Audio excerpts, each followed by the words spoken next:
Oi, fetelor, vreau să zic că datorită sistemul nostru hormonal, deci noi aveam o viață interesantă, o viață ghidată și o viață plină de multe alte lucruri pe care de multe ori nu ne dăm seama. De fiecare dată nouă ni se spunea, deci făcând eu școala medicală, făcând studii aromaterapie și multe alte lucruri în domeniul medicinii, deci hai să zic medicina clasică, ne spunea că, băi, dacă s-a afectat o glandă sau un sistem, deci este ok, îl putem repara și putem merge mai departe. Studiind, deci eu mai am anunțit, am depistat totuși că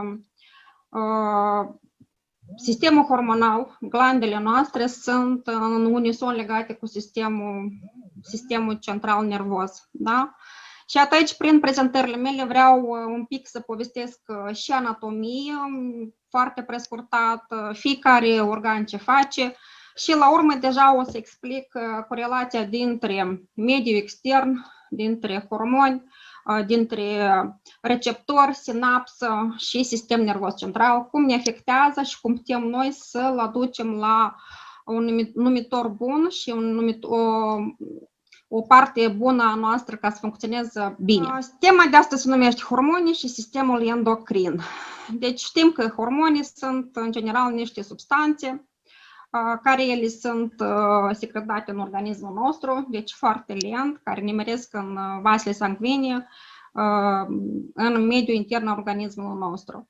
Hormonii reglează funcțiile anumitor organe, da? Deci acționează selectiv, deci asupra celulelor țintă. Deci noi știm că avem glandele endocrine, deci avem o caracteristică anatomică, fiziologică, hai să zicem așa, a lor. Deci ce fac ele în organismul nostru? Deci ele sunt glandele endocrine, deci sunt niște organe parehematoase, care nu au canale excretoare, deci au epiteliu, sunt irigate din mai multe surse, deci sunt dotate cu rețele bogate de vase sanguine. Ele produc hormoni, deci fiecare hormon are o funcție specifică aleasă, deci nu are o funcție, cum zic unii, hai să zic dintre colegii mei specialiști, domnii doctori, că fiecare hormon deci e unic, dar totodată deci are o funcție aleasă. Și el se află în general într-o relație reciprocă cu mediul ambient, mediul exterior, mediul interior al nostru și totodată cu sistemul nervos. Glandele endocrine, atunci când avem așa o dereglare funcțională a unei glande, foarte mult ne influențează sistemul întreg endocrin. Deci și nu numai sistemul endocrin ca atare aparte, dar chiar în unison. Deci dacă s-a afectat, presupunem, glanda suprarenală, sigur că noi vom avea unele semne defectuoase în organism, deci niște momente, hai să zic, din punct de vedere medical defectuoase, dar din punct de vedere a medicinii NMG, deci niște stări nu prea așa plăcute nouă. Da? Ca să merg un pic anatomic, voi merge pe glandele endocrine, deci cele mai importante glande endocrine în organismul nostru care este și ele lucrează în unison, cum am zis și mai repet, cu sistemul nervos, este hipofiza, epifiza, glanda tiroidă, glandele paratiroide, timusul, glandele suprarenale sunt foarte importante și glandele endocrine. Deci, un pic m-am oprit la glandele suprarenale. Glandele suprarenale, cum le zic eu, ca de obicei, după ce am depistat niște momente, ele sunt totuși motorul nostru de energie în organism. Ca să le putem depista că de ce le zic eu motorul nostru de energie, deci este simplu să ne uităm după cum arată părul nostru, da? Firișorul de păr. Dacă este un păr așa un pic nu prea lucios, mai mat, deci momentan ar fi așa un clopoțel, semnalizează că, băi da, deci noi avem glandele suprarenale supraobosite, deci un primul semn, dar ajungem și până la ele. Deci am pus un pic așa ca desen partea masculină și feminină, deci încă avem și conodotroapele, deci ovarul și testicule, care o să ajungem la ele și o să vorbim mai mult despre ele. Sistemul endocrin la matur, deci asta e un sistem endocrin care are glande endocrine, care sunt cu o secreție internă și o secreție internă care ar trebui să avem grijă de ea și totodată să aducem anumite momente pentru a fi secreția internă cu momente benefice. O să vorbesc un pic pe scurtat despre clasificarea glandelor endocrine ca să putem să înțelegem mai departe ce voi vorbi eu, că în dependență de dezvoltare ele se disting cu glandele endoderme, mezoderme și ectoderme. Da? Deci, între ele foarte mult se deosebesc după structura lor funcțională, hai să zic așa, anatomică. Fiecare glandă, de exemplu, endodermică, asta e branchiogenul, da, și este epiteliul tubului intestinal. În branchiogen intră neapărat tiroida, paratiroida și timusul. În sistemul interrenal, deci neapărat avem corticul suprarenal, celule interstitiale și gonadele. Avem glandele ectodermale, da, de origine diencefalică și este grupul neurogen, foarte important în organismul nostru, fiindcă toate, hai să zic așa, abaterile, cum se zice medical, disfuncțiile care sunt la glandele noastre hormonale, deci se începe de la grupul neurogen, epifiză și hipofiză. Da? Deci e foarte important, fiindcă fără ele în organism celelalte glande endocrine nu lucrează în unison. Și avem derivate elementului sistemului nervos simpatic, da? Medulosuprarenalele și paraganglionii. Așa, prescurtat, ca să putem să înțelegem, fiindcă cel mai important pentru noi este grupul neurogen. Iarăși, un pic așa clasificarea fiziologică a glandelor endocrine, ca să înțelegem noi, deci în glanda adenohipofizară, deci endotiroida, cum am zis, suprarenalele, testicule, ovare. Independente de adenohipofiză, care deci nu sunt subordonate, așa cum zic eu, deci asta sunt paratiroidele, partea anterioară a hipofizii și partea glomerurală a suprarenalelor, deci care nu depinde de ea, și partea endocrină pancreasului și timusul. Aceste glande de grupa întâia, glanda tiroidă, suprarenalele, testicule și ovarele, deci astăzi mai mult despre ele mă voi axa și o explica. Deci, din grupa respectivă, deci unele din ele, dacă este un pic afectată sau nu funcționează la justa valoare, deci sigur că avem foarte multe dificultăți, ceea ce ține de suprarenale, de rinichi și testicule și ovare, deci sistemul urogenital și glanda tiroidă. Grupul organelor endocrine de proveniență neuronală, da, sau neuroendocrine. Deci sunt câteva, e hipotalamus, cum am zis eu, și câteva celule. Din grupul glandelor endocrine de origine neurogenală, deci hipofiza și neurohipofiza.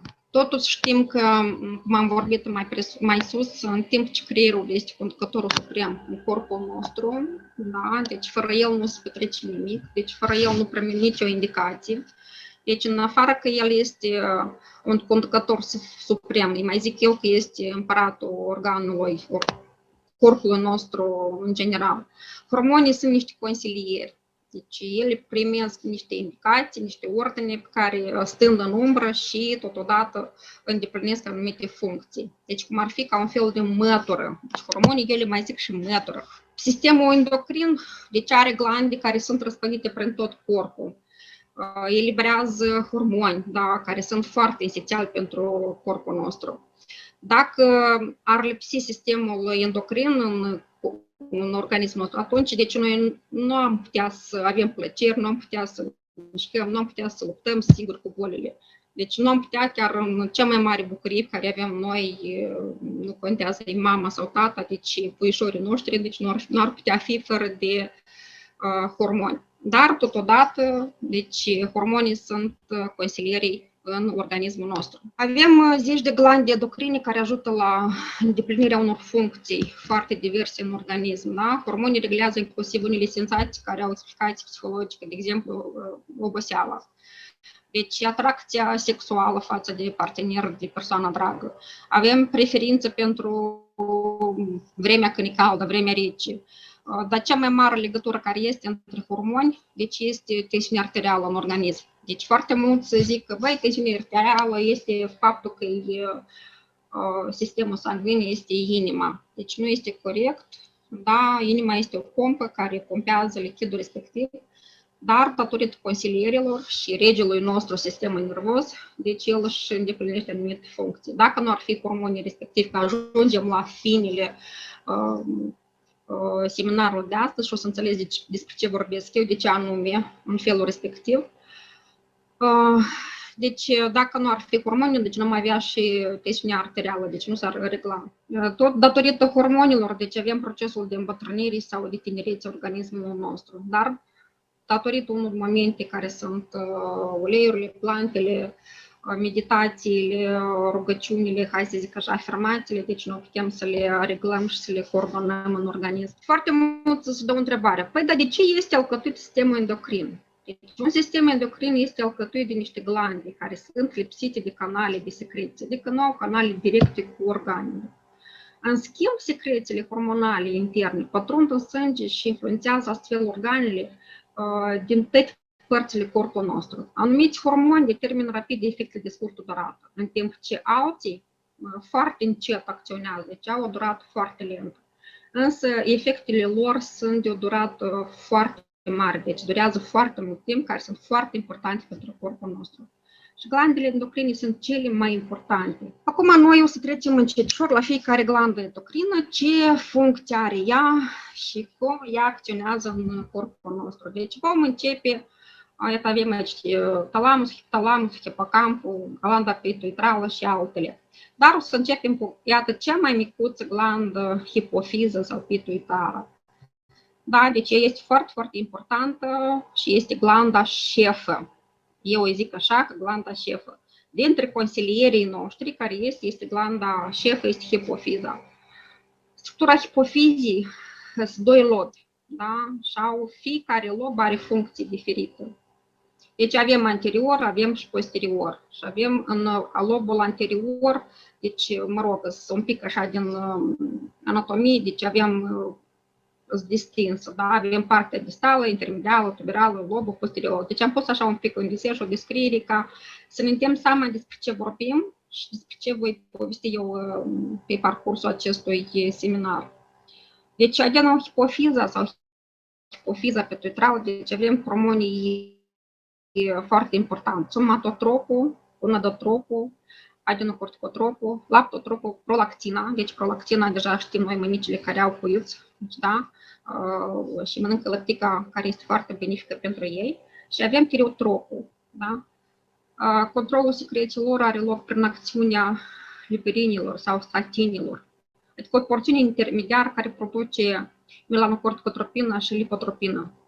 Deci, glanda pituitrală, în realitate, deci este o glandă foarte importantă care, datorită ei, deci are funcții enorme pentru, în primul rând, partea feminină. Deci, cum am zis eu, că hormonul lactotropul stimulează creșterea glandei mamare în timpul sarcinii și sinteza laptelui. Sintetizează laptele pentru micuții noștri. Avem hormonul somatotropul care stimulează creșterea, dezvoltarea organismului. Deci el este foarte important, în special pentru micuții noștri până la vârsta pubertății, 18-25 de ani. Da? Avem hormonul gonadotropul care influențează maturitatea sexuală, deci, a organismului, da? Activitatea gonadelor. Avem tireotropul care stimulează sinteza și secreția hormonilor tiroideni.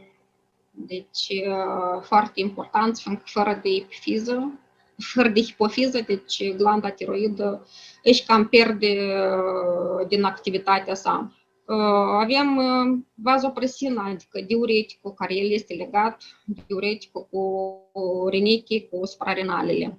Și oxitocina, importantă pentru gonadotropele noastre, deci partea feminină. Deci asta vreau să menționez, că hipofiza pituitrală este un consilier, deci un consilier șef, o glandă șef în organismul nostru, care este foarte important și datorită ei, deci hai să zic așa, 70% ea datorăm ei, deci glande hipofiză. Hipofiza, deci se află în creier, cum am arătat în desen, este cea mai micuță glandă, dar cea mai importantă este șefa. Deci este o glandă care mai numește în popor, să mai zice, sau glandă sau în medicină, o șaua turcească.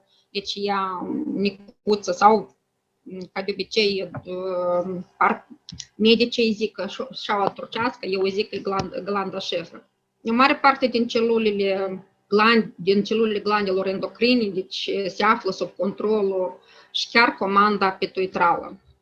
Datorită glandei pituitrale, deci cum am zis noi, deci ea foarte mult afectează și glanda suprarenală, deci și glanda tiroidă. Deci datorită ei funcționează aparatul productor a femeilor, aparatul reproductor a bărbaților. Deci avem partea menstruală, deci foarte mult depinde de ea, sterilitatea, maturitatea sexuală, menstruațiile, chiar aceeași menopauză, premenopauză, sarcină în primul rând, travaliu. Deci atunci când se naște puiuții noștri, deci producerea laptelui și multe alte momente care sunt, iată, descrise un pic așa prescurtat, am indicat aici. Da, avem, datorită tot ei, din cauza că suprarenalele și rinichile sunt sub, hai să zic așa, de ghida ei, indicațiile ei, ca glandă șefă, ca consilier. Deci, datorită ei, deci noi avem retenția lichidelor, fluidelor în organism. Deci, datorită tot ei avem momente atunci când putem, prin anumite parcursul, o să povestesc, momente când putem să depistăm dacă rinichii filtrează bine sau nu filtrează. Chiar aveam o pacientă unde o întreb, spune-mi, te rog, dumitale, ai făcut analiza generală a urinii? Da, este ok, merge, filtrează, e curat. Deci nu asta este semnificația că urina este limpede și este curată și este ok. Deci este anume punctul principal, cum filtrează. Adică ce înseamnă filtrează? În borcanașul respectiv de urină care noi îl ducem la laborator, deci trebuie să avem niște sedimente. Sedimentele respectiv trebuie să fie nu mai puțin decât, iată, de minimum 2-4 cm. Dacă nu avem acest depunere, da, în borcanaș cu urină, deci atunci noi avem că un minus a rinichilor, că el nu filtrează. Deci dacă nu filtrează rinichii, deci nu avem nici energie. Nu avem energie, deci înseamnă că este glanda hipofizară ceva este supărată pe suprarenale, pe, hai să zic așa, pe urologic și nu îi dă indicațiile ca să le facă, da, ca să le îndeplinească. În glanda pituitrală, adică hipofiză, se produc hormonii adenofihipofiză. Deci 5 hormoni care sunt stimulenți foarte importanți, da? Cum am zis, tiriotropina, corticotrofina, gonadotropina, deci nu o să denumesc pe toți, dar am scris ca cât de cât să puteți înțelegeți pe ce vreau să vorbesc eu, da? Că datorită ei, iarăși mă repet, deci foarte mult influențează și la creșterea noastră și dezvoltarea noastră, capacitățile noastre, deci energia corpului, tonusul vaselor sanguini, cum se menține echilibrul fluidului în organism, afectează sau nu afectează funcția rinichilor. Glanda pituitrală, deci este o relație importantă cu tot restul corpului. Și nu numai doar cu sistemul endocrin. Deci el este o glandă foarte importantă unde ajută la reglarea chiar și metabolismului, da? Deci și la energie. Deci noi știm că în afară de suprarenală care avem energie, mai avem și mitocondrii în organism, care este o celulă foarte importantă, care datorită hipofizii, deci ea își îndeplinește anumite momente. Deci tot datorită glandei hipofizii, deci noi avem sistemul nervos, legătura dintre sistem nervos și celelalte glande prin sinapse. Deci dacă glanda pituitrală deci nu funcționează la justa sa valoare, deci noi atunci nu avem legătura dintre sistem nervos prin sinapse cu celelalte organe. Deci atunci este o situație alarmantă. Deci ca să înțelegem, deci în partea occipitală, deci în special aici aveam de multe ori niște dureri pulsative sau niște dureri cum ar fi așa parcă de ciocan. Da? Deci poate fi să le observăm atunci când noi suntem un pic, de exemplu, starea asta de fugi și te apără sau nu sta locului, deci apar durerile respective, trebuie să îndeși în forma respectivă ca de ciocan, deci trebuie să înțelegem că astea sunt durerile anume provocate de o mică dereglare a glandei hipofizare. Deci, prin asta noi avem mai multe momente sau mai multe posibilități ca să le putem trata și să le aducem la justa valoare. Glanda pituitrală, deci o putem trata și o putem ajuta și cu uleiurile esențiale.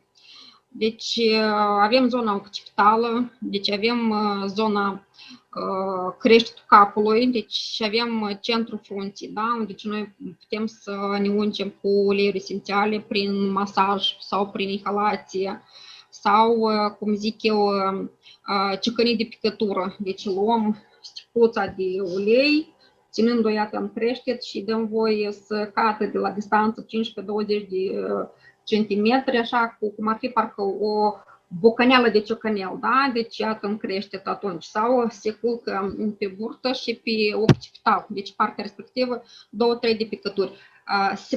Deci se simte, pacientul să simtă cum ar fi ca un fel de ciupit de o vrăghiuță sau ciupit de un creionaj când faci un pic așa, parcă te doare un piculeț. Iată așa trebuie să fie o picătură, o căzătură a uleiurilor. Și atunci, deci, glanda pituitrală reacționează la această modalitate. Deci, în afară de inhalare, sub limbă, pe limbă, deci punem câteva picături și punem pe bolta posterioară a cerul gurii, cum se mai zice în popor, da? Între sprâncene, la fel, ungem și atunci are efect imediat glanda pituitrală. Uleiurile care noi putem să le folosim, deci sunt următoarele. În primul rând este tămâia, deci vetiverul, mirtul, lavanda, patiolis, pichernadul și trandafirul. Vreau să menționez pe parcursul să vedeți că nu toate uleiurile nu le putem folosi. Știm foarte bine că avem uleiuri care măresc producerea de oxitocină sau de organe masculine, hormon masculin. Deci trebuie să fim foarte, foarte atent ce uleiuri, ce cantități și cine este în fața noastră, care pacient este în fața noastră, ca să știm cum să luăm. Deci în glanda hipofizară, deci este uleiuri merg foarte bine din practica mea care eu le-am practicat. Deci pentru un echilibru, atunci când noi avem așa senzații de, cum am zis, ciocăneală în spatele occipital, parcă mi se pare că avem aici, deci legătura dintre occipital și partea cervicală, deci coloana vertebrală, parcă ne-ar fi că ne constrânge, da? Deci avem dureri asta tot de glanda hipofiză, deci niște momente plus, în afară că de glanda hipofiză, deci mai este legat occipital, coloana vertebrală și mușchii, da? Deci care vin încoace și susțin occipitalul, deci se face masaj rotativ în partea occipitală. Pentru ca să ne echilibrăm, deci iată folosim ulei de ilang, geraniu, deci îl difuzăm, îl inhalăm, chiar îl punem pe frunte, îl punem sub limbă. Eu de fapt personal îl folosesc de multe ori pe picătură de ilang sau geraniu, chiar sub limbă îl pun. Pun tămâia pe limbă și îl țin pe palatin, partea posterioară. Pentru ca să creștem un pic oxigenul, deci de multe ori nouă ni se dă durerile de la hipofiză atunci când am avut un stres. Deci foarte multe ori deci, sistemul nervos, sistemul endocrin este afectat și de mediul exterior, deci de modul cum suntem noi, primim oricare situație care este creată, stres, neplăceri, durerile, nevoile care le avem. Și atunci se primește ca cum ar fi o constrângere a sistemului sanguin și cum am vorbit mai sus că organele, deci glandele hormonale, deci ele elimină hormoni care trec direct în sânge, dar au o mișcare și mai rapidă și mai lentă. Deci asta care este rapidă, mai lentă, deci și dacă avem un stres, atunci vasele sanguine sunt constrânse și deci nu poate să ajungă în organism mai repede hormonii care ne sunt nouă necesari, da? Și atunci noi avem așa insuficiență de oxigen. Iată, în caz respectiv, tămâia și santalul foarte bine merge în cazul respectiv ca să creștem oxigenul. Bazilul, cedarwood-ul, gingerul, patchouli, DD prime-ul, foarte bine Foarte bine, am avut o pacientă când a avut un stres, deci un moment foarte neplăcut în viața ei și a început să aibă dureri după ceafă și să îndușe, deci nu putea respira. În cazul respectiv, unicul ulei care l-am avut la mine în geantă era Purifica și câteva picături le-am pus pe crește, pe frunte și chiar le-am pus o picătură sub limbă. Deci, momentan, mi zice, păi, tu știi, doamna Galina, mi s-a făcut bine, am început să respir. Nu mă mai înăduș. Zic, nați, uleiul pleacă acasă și permanent să-l miroși, permanent în frunte să-l pui și după ceafă. Și iată, în momentul dat, i s-a reglat, cu toate că era hipertonic, permanent avea tensiunea 220, undeva 160, cam de genul ăsta. De atunci are undeva 2 luni când a fost la mine și îmi zice, știți că am tensiunea de 140 pe 80-90. Deci cât de bine a lucrat Purifi, deci eu mai zic Purification meu preferat. Mai am așa un protocol care l-am folosit, un protocol hormonal, zic eu, în glanda hipofizară, deci sunt câțiva pași. Deci, în primul rând, am luat tămâia, care l-am dat pe umeri, pe ceafă și l-am dat să le încăleze din sticluță și l-am aplicat pe talpă. Am avut pasul 2, deci am aplicat un ulei purtător pe spate, pe coloana vertebrală. Deci pasul 3, 4, 5 până la 10, deci am aplicat pe coloana vertebrală câte 1-2 picături, apoi inhalat din sticluță și tălpi, deci fiecare ulei pe rând, da, în ordinea următoare care eu am indicat-o aici. Cimbru, ginger, clarisage, grapefructul, romanița, ylang, lavandă, sibirify. În glanda hipofizară este foarte important să avem afirmații pozitive despre noi, despre exterior, despre vecinul nostru, hai să zic așa, colegul de la serviciu, copii, tot ce ne înconjoară absolut, da? Deci eu, ca de obicei, le zic la toți, unica afirmație care o socot eu că este mai benefică, aleg să trăiesc o viață fericită. De ce? Toată situația care este creată în jurul nostru la moment, deci fie acum cu vaccinările, fie cu COVID-ul, fie nu știu ce, fie insuficiențele financiare și tot așa mai departe, deci avem tot timpul, oi că am o viață nefericită, oi că am o viață nu știu ce, oi că la serviciu nu știu cum. Deci, practicând personal pe mine și pacienții mei, deci am observat că afirmația dată, aleg să trăiesc o viață fericită, aduce hai să zic așa, o vibrație pozitivă.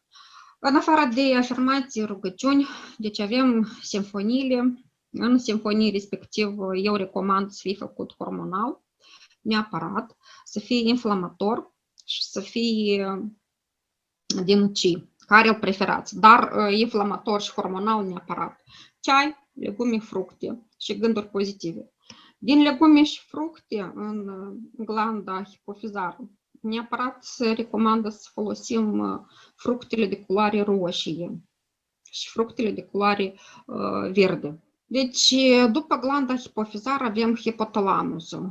El tot este un organ, hai să zic așa, o glânduliță, cum zic eu, importantă. Deci, iată, avem glanda pituitară și avem hipotalamusul în felul următor, ca să ne fie cât de clar despre ce vorbesc.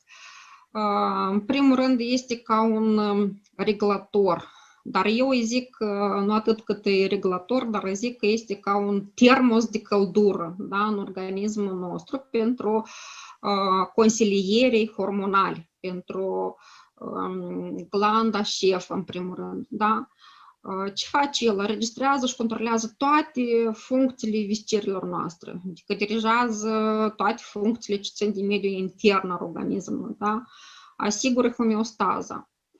El, în primul rând, este integru, deci este o particică importantă de la sistem nervos prin celulele astea micuțe neurosecretorii. Este o parte componentă a sistemului nervos central care tot joacă un rol important, nu atât de important ca hipofiza, dar undeva 30% chiar le joacă și hipotalamusul. El își are o funcție foarte importantă, de cum am zis eu, glanda de master. Da? Deci ea, hipofiza ca consilier de indicații, hipotalamusul, deci el reglează. Deci este un regulator.